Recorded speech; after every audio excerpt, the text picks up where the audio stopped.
Hello everyone, welcome back to Forza Horizon 5 with another Hot Wheels snow build. We're using the AMC Javelin because I think this might be a pretty lucky car. Not just because of my long and proud history with this car, ranging from cheap speedrunning cars to sumo builds, but because I shouldn't have gotten this car in the first place. See, I kind of forgot about the weekly Forzathon until Thursday at 11 o'clock at night, which is when the whole festival playlist rotates, or is supposed to rotate, at 11 o'clock, 9 a.m., not 11 p.m. And yet, I was still able to unlock this car and the Plymouth Fury on the same day, at the same time, roughly. I don't know how that works. I think it was a bit of a bug. But I'm not going to complain because I have the Javelin, and I figured, you know what? I love this car. Let's have a bit of a go with it, okay? I also think it might be pretty good because of one thing in particular. It's got big tires. It's got real big tires. And that's really good for us. We can wind them a little bit more. We're going to put on the full Forza Aero. Sadly, it does ruin the fantastic styling of this car. We'll come back to those later if we need it. I doubt we will, to be honest, because I think it has a very big engine. If the Rebel the Machine got the crazy powerful Funko engine, I would imagine this will get it too. But we shall see. We don't really need that right now. We'll need that right now. We'll put the rally one on, race one on just for good measure.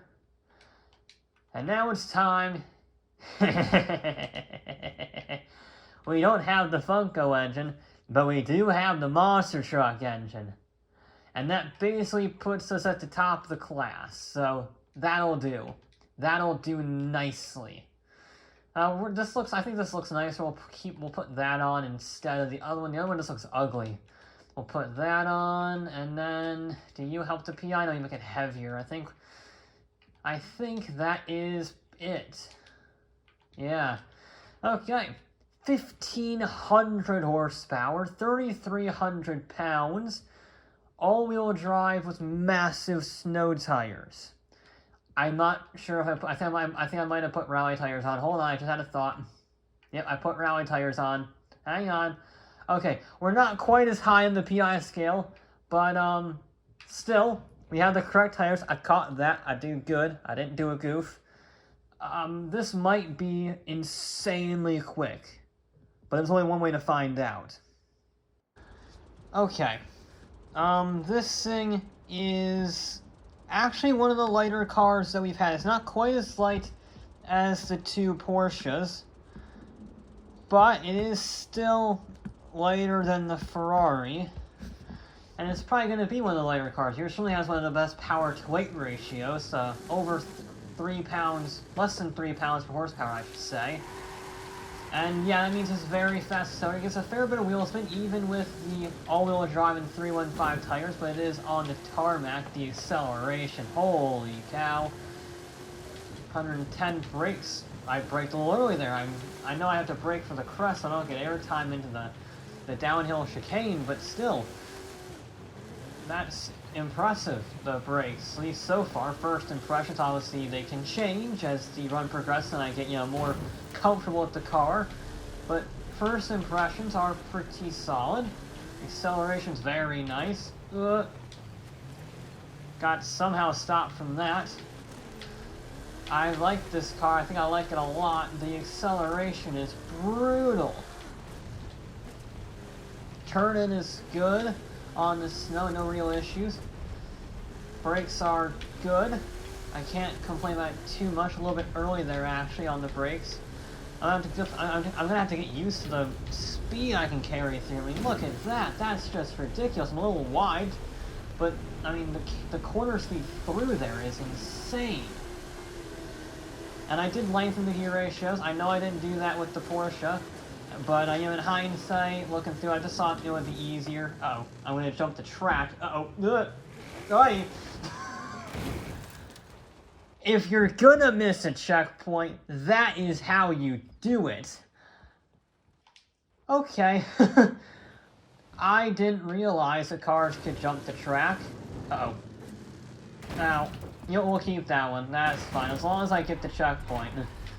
It is the first run. It is a learning lesson. Okay, we need to get that jump right, spot on, or else we will fly off the track into a front flip. Wow. Okay. Yeah, this thing is brutally fast accelerating. I think it is definitely the most powerful car here. It's more powerful than the SF90, and it's lighter.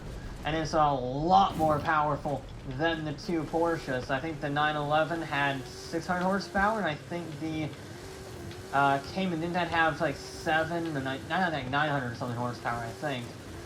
So this is easily the most powerful by at least 400 horsepower. Probably, no, almost 600 horsepower, because the SF90 couldn't quite crack 1,000. And then we jump off of here. I think this is going to be a brutally fast car.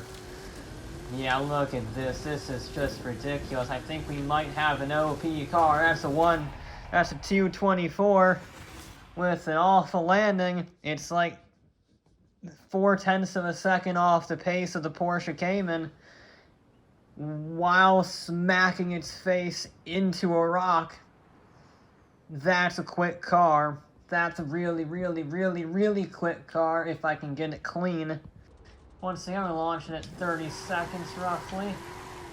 Get less wheel spin, use a little bit of throttle management off the line. This thing is stupidly fast if I can control it. That is the big elephant in the room. I'm being a little cautious there still because I want to get a clean run. And I don't want to make any mistakes. You know, there's no point in pushing unnecessarily hard when smacking my face into an ice wall is still within the boundaries of the second fastest time we've had. So, no point in going too crazy, provided I make it clean, because clean runs are the fastest runs. Shifted up there a little too early, got a bit eager. I mean, the speed, the grip, the corner speed, I think the turning is just so well done in this car. It's really surprising. Muscle cars tend to be a bit OP. We saw that in Horizon 4 with the mountain builds, with the Buick, wasn't it the GSX? Yeah, the GSX absolutely thrashing the competition. We'll see if this is a similar story. Bump the wall a little bit now. Get it nice and straight. Ish. It's better. Maybe not. But that must be the cleanest rollover I've ever seen. We're just going to keep on going. Colin McRae style. If this is faster with the rollover, I almost want to keep that time. I don't even bother with a third run because it can't possibly be better than that. But of course, it does imply we don't make any more mistakes, which is a little easy to do in this car. We're not quite in position. I was a little cowardly there. Again, I'm not quite used to that braking zone quite yet. And the power up the hill is just so easy. Use a little bit of handbrake. This is just such a stupid car. I love it. And it's so good on the bumps because it's heavy, so it doesn't get bounced around like a lunatic. Shifting into third. That is insane. Holy cow. We just beat it by like 3 seconds. That's just stupid. We left at 230. It did a 220.4. The Cayman did a 223.6, and that had a rollover.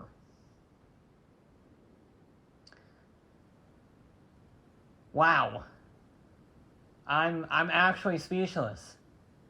We still have one more run, which means we can definitely go even faster if I just get that bloody jump right. This car is mental. It's absolutely mental. It's just a matter of how much faster can we go. We can easily get a sub 220. That is definitely achievable. I don't know what else to say. It's just perfect.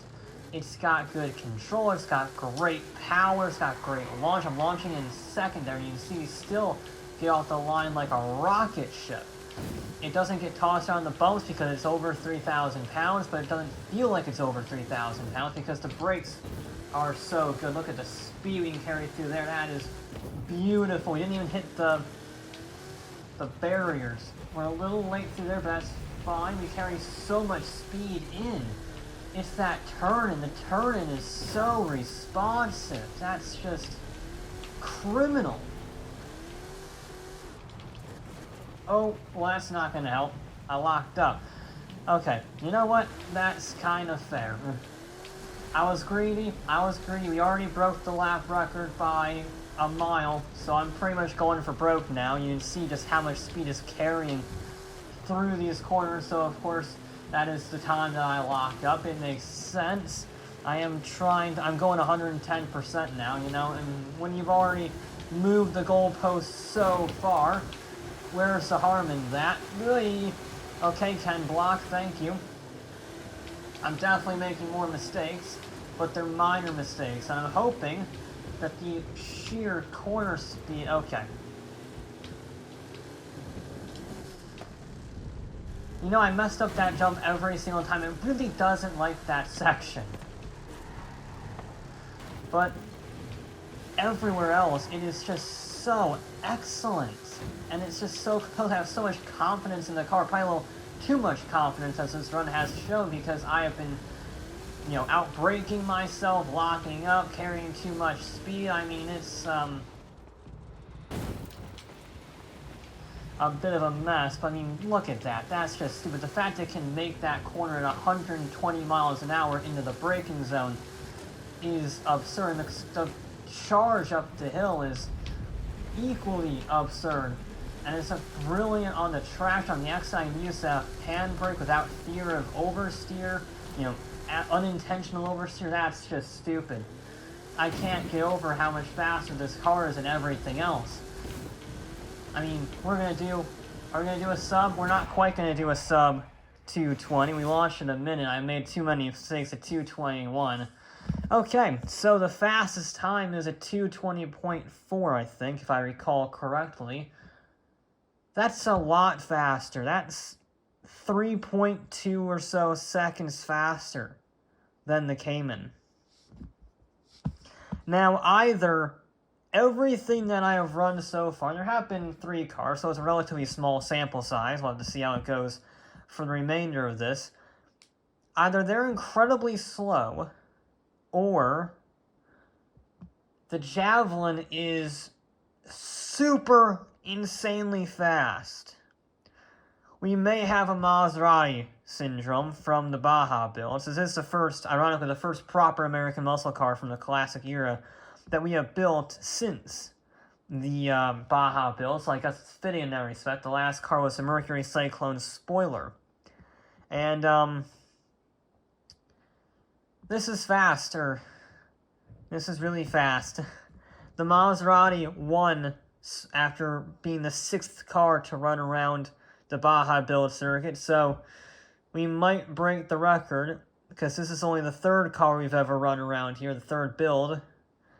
And if it can hold on to its win, which it has a massive margin, that would just be stupid. That would be like Mercedes levels of dominance. It's just got the whole picture. It's got great turning, it's got great acceleration. I could use a little bit more traction, like 355 tires on the rear, 305s on the front would be perfect for this. But the brakes are good, the turning is good, the acceleration, because it has 1,500 horsepower, the weight doesn't really matter in that respect. And since it's snow, the weight doesn't matter that much in terms of handling either, because you're not going to be carrying 5G through the corners. You're going to be carrying like 0.9 at the best of times. So really, the weight does not matter as much. The Hot Wheels builds, even on snow, the weight doesn't matter as much, because the thing with the circuit was that you wanted horsepower above all else. You would have a heavier car, but if you made 1,200 horsepower in return, you were pretty good. Obviously, the heavier cars like the Bentley and the F-150 were exceptions, because they were too heavy. But I think it's going to be a similar thing on this track, provided it's nimble with the weight, i.e. it doesn't get bounced around and has good composure. The weight will be less important, provided it has enough horsepower. So, yeah, they didn't really have much to throw against the mighty Javelin, and that's going to be the target time to beat for a while, I suspect. But that'll be it for this episode of Forza Horizon 5. I'll be back with more.